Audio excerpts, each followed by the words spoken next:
Friends, ఇప్పుడే అందిన వార్త. మంత్రి పొంగులేటి శ్రీనివాసరెడ్డి సంచలన నిర్ణయం. ఇక ప్రజలందరికీ ఊహించని గుడ్ న్యూస్, శుభవార్త అంటూ లేటెస్ట్ అప్డేట్ అయితే వచ్చిందండి. ఆ వివరాలు ఏంటనేది వీడియో రూపంలో తెలుస్తున్నాం. వీడియోని స్కిప్ చేయకుండా పూర్తిగా చూడండి. అప్పుడే కంప్లీట్ ఇన్ఫర్మేషన్ అయితే మీకు అర్థమవుతుంది. ఇంకా ఎవరైనా సరే మన ఛానల్ సబ్స్క్రైబ్ చేయకుండా చూస్తున్నట్లయితే మీరు ఛానల్ సబ్స్క్రైబ్ చేసుకోవడం వల్ల ఇటువంటి లేటెస్ట్ అప్డేట్ అందరికంటే ముందుగానే అందించడం జరుగుతుంది. చూస్తున్నారు కానీ లైక్ చేయడం మర్చిపోతున్నారండి. దయచేసి మీరు లైక్ చేయడం వల్ల ఇటువంటి ఇంపార్టెంట్ ఇన్ఫర్మేషన్ అనేది మిత్రులందరికీ రీచ్ చేసిన వారు అవుతాం. ఇక లేట్ చేయకుండా వివరాలకైతే వెళ్ళిపోదాం.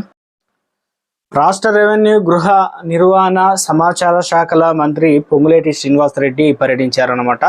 కుసుమంచి మండలంలో ఆదివారం అనగా ఈ రోజు పర్యటించారు. ఈ పర్యటనలో భాగంగా మండలంలోని పాలేరు, కృష్ణాపురం, తురకగూడెం గ్రామాల్లో సీసీ రోడ్లు, సైడ్ డ్రైనేజీల నిర్మాణ పనులకు శంకుస్థాపన కూడా చేశారు. మార్గ మధ్యంలో ఆయన మహిళా కూలీలతో మాట్లాడారు. వరి పంటలు ఎక్కువగా ఏ రకం సాగు చేస్తున్నారు వారిని అడిగి తెలుసుకున్నారు.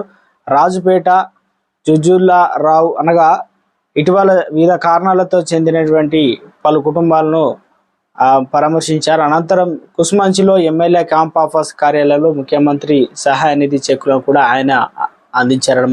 ఈ సందర్భంగా శ్రీనివాసరెడ్డి మాట్లాడుతూ గ్రామాల అభివృద్ధికి ప్రభుత్వం నిధులు మంజూరు చేస్తుందన్నారు. ప్రభుత్వ పనుల్లో నాణ్యత పాటించాలని ఆయన అధికారులకు సూచించారు. ఎన్నికల సమయంలో ఇచ్చిన హామీలను ఖచ్చితంగా నెరవేరుస్తామని అయితే పేర్కొన్నారు. అనంతరం ఆయా గ్రామాల ప్రజలను అయితే వినతులను అయితే స్వీకరించారు. మొత్తానికి తెలంగాణ రాష్ట్ర వ్యాప్తంగా మొత్తానికి అయితే గతంలో కూడా ఏదైతే కొత్త రేషన్ కార్డులు ఇస్తాం, అదేవిధంగా పెంచిన పెన్షన్లు ఇస్తామని, దాంతో పాటు ఇందిరమ్మ ఇండ్లకు సంబంధించి కూడా అందిస్తామని అయితే తెలియజేయడం అయితే జరిగిందనమాట.